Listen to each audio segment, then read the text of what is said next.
Hello students, my name is Neha Sachdev and I am your English tutor at Step Up Academy. I welcome you to Step Up Academy where you learn today and lead tomorrow. So with these interesting words, let's start with a fresh topic, that is past perfect continuous tense. तो past perfect और continuous tense, तो tense बताता क्या है, हमें ये चीज पता चल गई कि कोई एक्शन कब हुआ, बीते हुए समय में हुआ, भूतकाल में हुआ. पास्ट टाइम बताता है, टाइम ऑफ एन एक्शन और टाइम ऑफ एन इवेंट.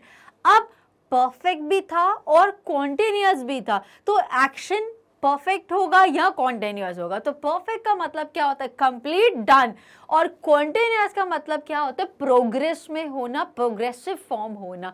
तो हमारा जो मेन वर्ब है वो कॉन्टिन्यूअस फॉर्म में होगी और जो परफेक्ट है वो हम बताएंगे ऑक्सिलियरी वर्ब से. तो ये क्या बताता है, ये पास्ट परफेक्ट कॉन्टिन्यूअस टेंस वो स्टेटमेंट्स बताने के लिए यूज किया जाता है. जब हमें हिंदी में ऐसा कुछ बताना हो, पहली चीज तो दो एक्शन के बारे में बताना हो. कोई एक्शन पुराने, बहुत ही बीते हुए पुराने समय से शुरू हुआ और पास्ट में और थोड़ा आगे आया बट कंप्लीट नहीं हुआ और पास्ट में ही अभी चल रहा था, बीते हुए पास्ट में, तो यहाँ पर हम यूज करते हैं past perfect continuous tense. So come students, let's try to understand about past perfect continuous tense in detail from the coming slides. Here we go with the first slide, जहाँ पे हम सबसे पहले समझेंगे meaning of past perfect continuous tense. जब तक हमें किसी चीज़ का मतलब पता नहीं होगा, हम उस चीज़ को आगे समझ नहीं पाएंगे. So let's try to understand. The past perfect continuous tense is generally used in a sentence to depict an action that started at some time in the past and continued until a specified time in the past. तो ये भी past में और ये भी past में. तो जब हम कंपेयर करते हैं दो एक्शंस को, जो दोनों एक्शन एक बीते हुए समय में, अगर मैं आपको थोड़ा सा रिकॉल करवाऊं तो हमने प्रीवियस वीडियो में जो बताई थी पास्ट परफेक्ट टेंस के बारे में, वहां पर भी हमने एक चीज सीखी थी, it is all about the order of time in the past. तो बीते हुए समय का जब हमें ऑर्डर पता चले एक्शंस का अकॉर्डिंग टू टाइम फ्रेम, उसको हम पास्ट परफेक्ट बोलते हैं. यहां पर भी क्या कर दिया, पास्ट परफेक्ट है बट कॉन्टिन्यूअस और जोड़ दिया, तो दो एक्शन पास्ट के पता चले और जो मेन था वो कॉन्टिन्यूअस में था. सो it is also called the past perfect progressive. Progressive continuous का सिनोनिम है, जिसका मतलब होता है कोई कार्य प्रगति पर है, मूवमेंट में है, कॉन्टिन्यूअस फॉर्म में है. ये जो प्रोग्रेसिव होता है ये एक्शन का एस्पेक्ट है, एक्शन का फॉर्म है, एक्शन किस मोड में है. It refers to an action that had been progressing until a certain point in the past. ये पूरा पास्ट का टाइम है, ये इमीडिएट पास्ट है और ये उससे पुराना वाला पास्ट है.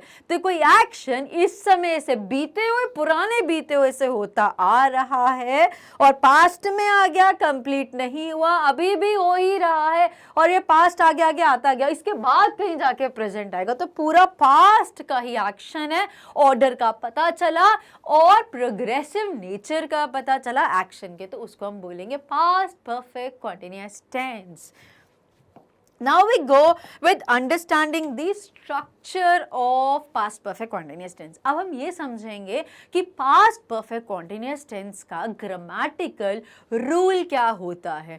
जब तक हमें rule नहीं पता होगा, हम सही sentence को construct कैसे कर पाएंगे. तो सही sentence के construction के लिए हम समझते हैं structure क्या होता है. अब जो structure है वो define किया गया है 4 forms में. So there are majorly 4 types of sentences. सबसे पहला होता है पॉजिटिव, जिसको हम अफर्मेटिव बोलते हैं. दूसरा होता है नेगेटिव, जिसमें हम नो या नॉट वर्ड लगा देते हैं. तीसरा होता है इंटरोगेटिव, जो क्वेश्चन पूछता है, जो कुछ पूछता है इंफॉर्मेशन लेने के लिए या कुछ कंफर्म करने के लिए. लास्ट होता है नेगेटिव इंटरोगेटिव, जो नेगेटिव सेंस में कुछ क्वेश्चन करता है. तो ये एग्जैक्टली क्वेश्चन टैग्स की कैटेगरी में जाता है और कंफर्मेटरी क्वेश्चंस होते हैं ये. सो let's try try to understand with the basic structure of a positive sentence in past perfect continuous tense. तो मेजरली सेंटेंस का स्ट्रक्चर क्या होता है? Subject plus verb plus object,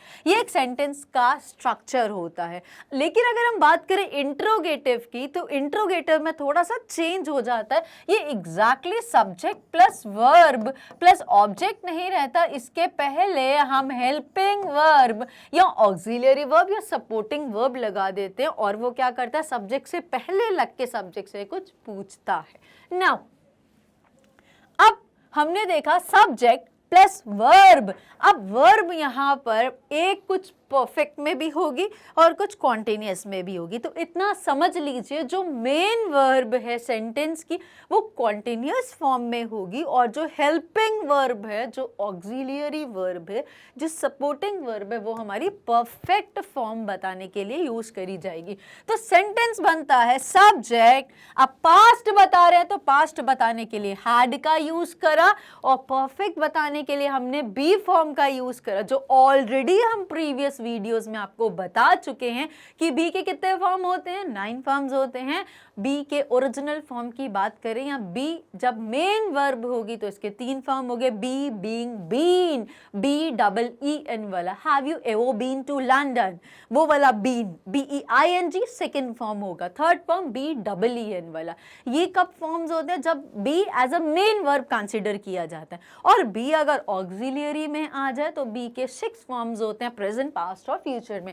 present में इज एम आर बताने के लिए यूज होता है बी, और पास्ट में वॉज या वर्ब बताने के लिए, और फ्यूचर में विल भी बताने के लिए यूज किया जाता है. So these are the 9 forms. तो हम यहाँ पे ऑक्सिलियरी वर्ब बी का थर्ड फॉर्म यूज कर रहे हैं, जो परफेक्ट बताने के लिए किया जाता है. वर्ब की थर्ड फॉर्म क्या बताती है? पार्टिसिपल फॉर्म बताती है, जो यूज किया जाता है परफेक्ट बताने के लिए, कंप्लीट, डन बताने के लिए. तो हमने यहाँ पे बीन का यूज करा. अब हैड किसको सपोर्ट कर रहा है? पास्ट को. परफेक्ट के लिए क्या यूज करा? बीन यूज करा. और प्रेजेंट पार्टिसिपल, बिकॉज जो कॉन्टिन्यूअस है वो क्या है? मेन वर्ब, वो जो ING फॉर्म में. तो प्रेजेंट पार्टिसिपल मेन वर्ब होगी ING फॉर्म में प्लस द ऑब्जेक्ट. तो सेंटेंस का एग्जाम्पल बनता है I had been cooking my mom's favourite dish when she walked into the kitchen. अभी आप थोड़ी सी छोटी सी चीज है जो अपार्ट फ्रॉम एग्जाम्पल में समझाना चाहती हूँ. ये मॉम्स में हमने अपोस्ट्रोफी एस क्यों लगाया? जब हम पोजेशन बताते हैं, मम्मी का, मम्मी की, मम्मी के, तो का के की हिंदी वाला जब हमें इंग्लिश के सब्जेक्ट के साथ लगाना हो उसको हम पोजेसिव फॉर्म कहते हैं, और वो हमेशा सिंगुलर सब्जेक्ट के पोजेसिव बनते हैं अपोस्ट्रोफी एस के साथ. ये छोटी सी टिप थी आज के लिए. नाउ एग्जाम्पल क्या बन गया? I had been cooking my mom's favourite dish when she walked into the kitchen. तो 2 एक्शन का पता चला बीते हुए समय में. एक था कॉन्टिन्यूअस फॉर्म में और दूसरा पास्ट के बारे में बता रहे. तो हमने ऑर्डर ऑफ एक्शन बोला. मैं क्या कर रही थी? आई हैड बीन कुकिंग, मैं मेरी मम्मी की फेवरेट डिश बनाते आ रही थी. बना के कहीं चल के नहीं आई, बट एक्शन पुराने बीते हुए समय में होता आ रहा था.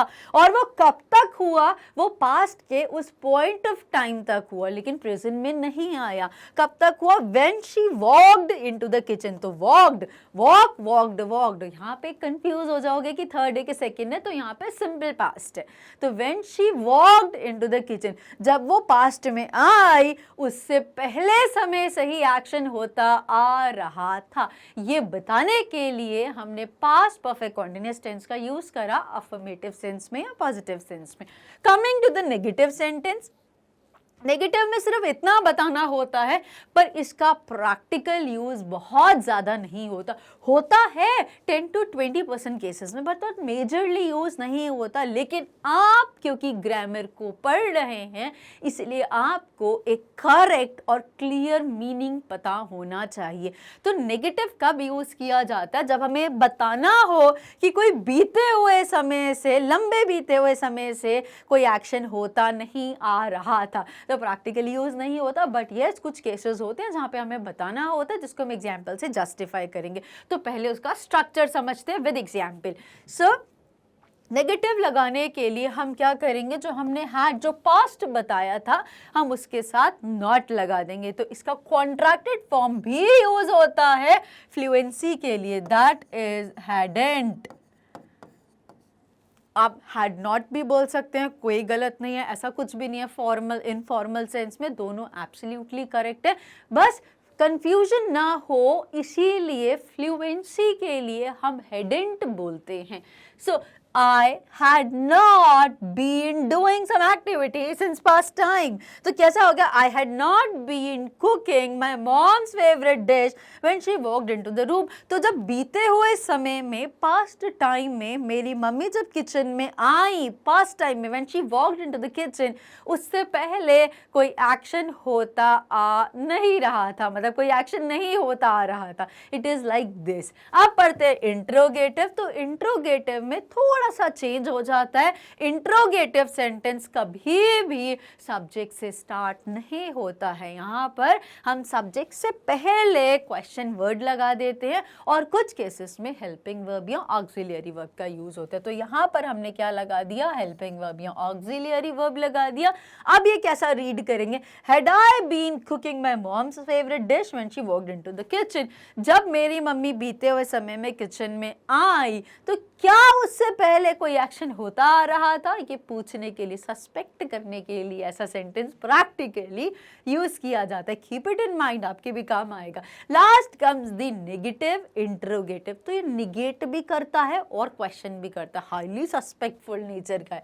सो इसके दो फॉर्म्स होते हैं, एक होता है कि हम सब्जेक्ट के बाद में नॉट लगा दें और एक हम हैड के साथ ही नॉट लगा दें। बोथ आर एब्सोल्युटली करेक्ट, इनके मीनिंग में कोई डिफरेंस नहीं है। जो आपको कंफर्टेबल लगता है आप उस पैटर्न को यूज कर सकते हैं।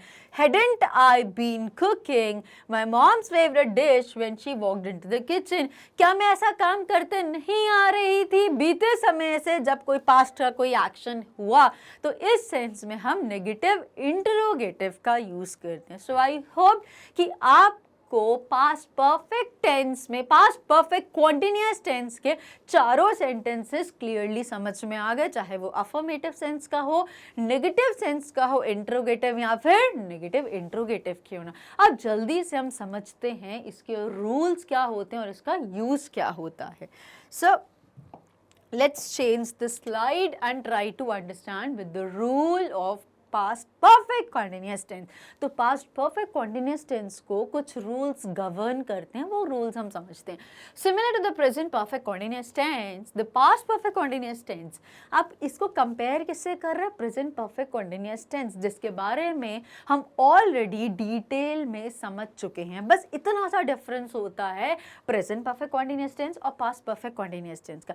present perfect continuous tense में हमें पता चलता है कि कोई action प्रेजेंट टाइम में शुरू हुआ, एक प्रेजेंट के लंबे समय से होता आ रहा है और अभी भी हो ही रहा है। और पास्ट परफेक्ट कॉन्टिन्यूअस टेंस में एक पास्ट का, पुराना पास्ट से होता आ रहा था, कंप्लीट नहीं हुआ और अभी भी हो ही रहा है, लाइक पास्ट में।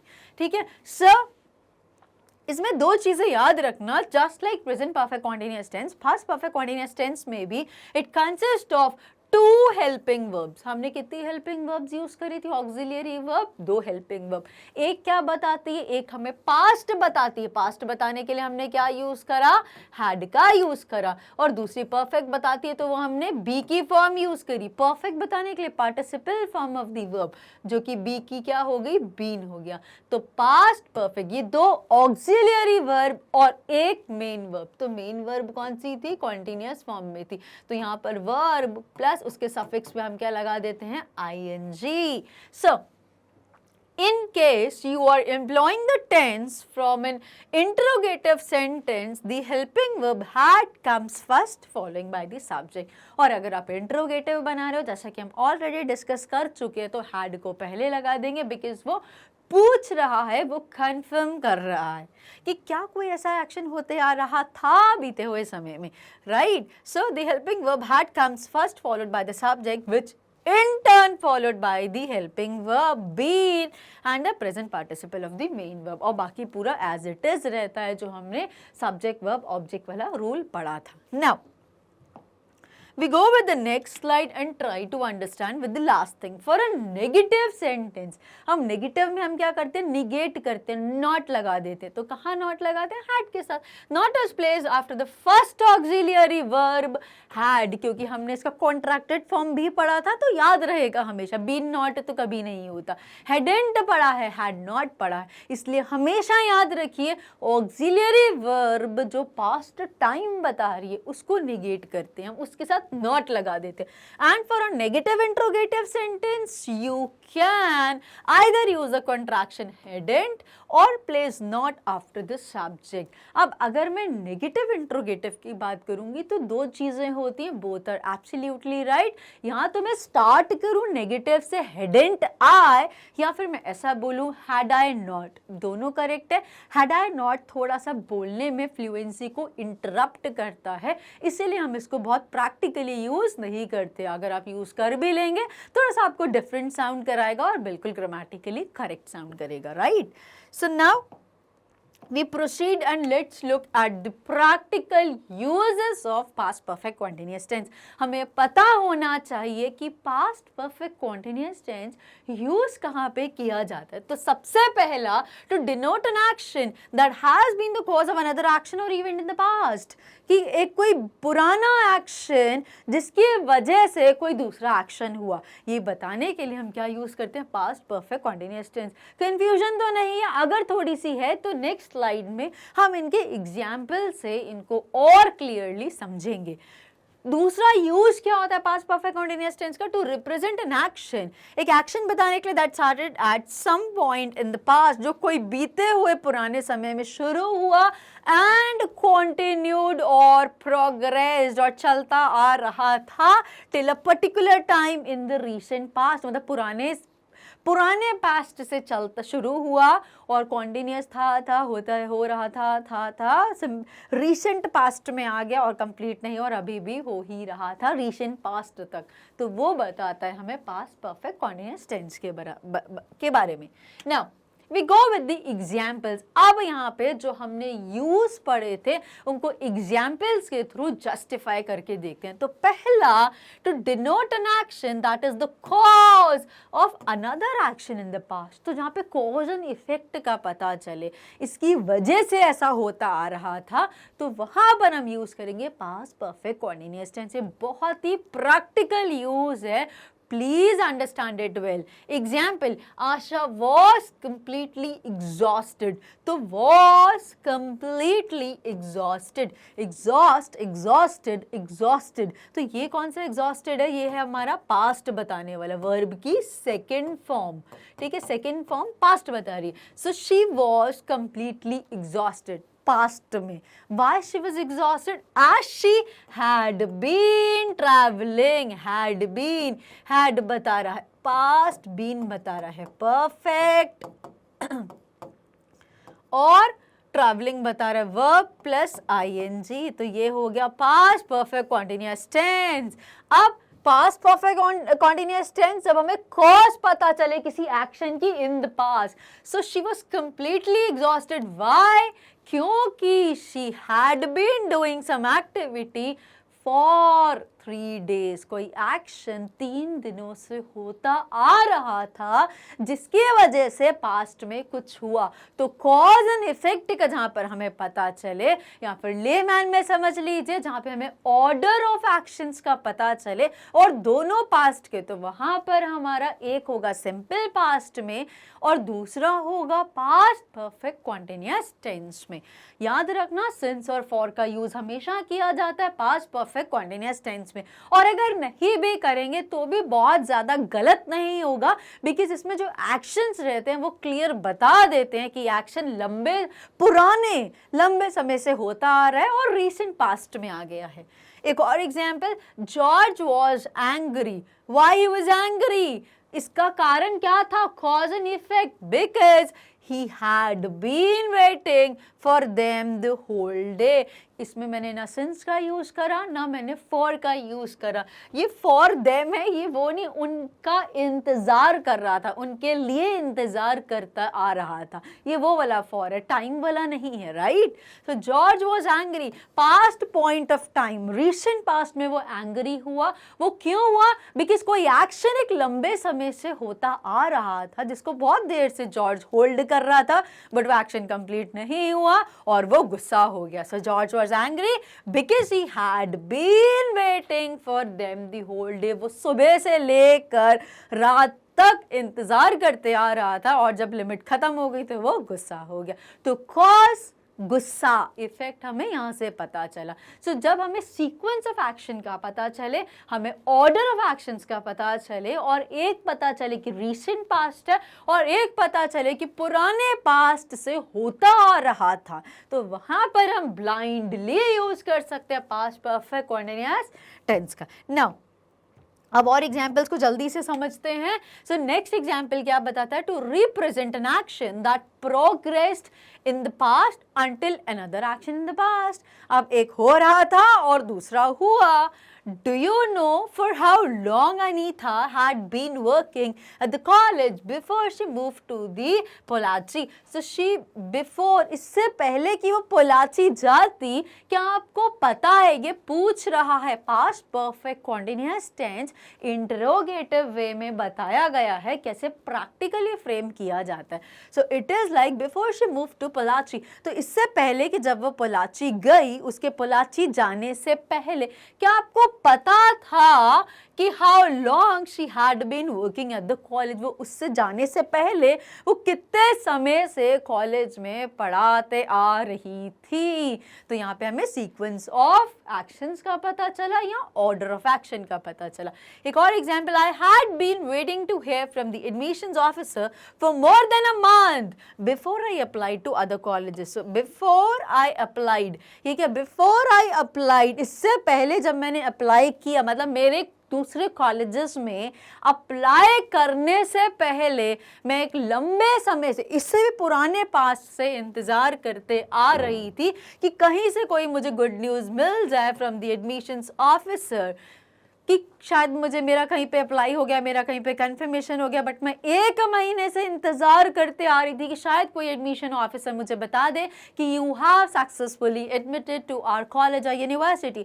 बट मुझे नहीं पता चला, एक महीने से ऐसा एक्शन होते आ रहा था कि इससे पहले मैंने क्या करा? Before I apply to other colleges, क्योंकि मैं वेट कर रही थी और एक लंबा समय हो गया था वेट करते करते, तो रिसेंट पास्ट में मैंने किसी कॉलेज में अप्लाई कर दिया. This is all about past perfect continuous tense. Now we go with the end of this slide. और अगर आपको आज की इंफॉर्मेशन वाकई में fruitful लगी, so please don't forget to like, share and subscribe the channel. और सब्सक्राइब करने के लिए हमारी ऑफिशियल वेबसाइट www.stepupacademy.ind.in पर रेगुलरली विजिट करते रहिए अपडेट्स के लिए और ऐसे ही कुछ इन्फॉर्मेटिव वीडियोस के लिए. So thank you very much guys. Bye bye. Take care.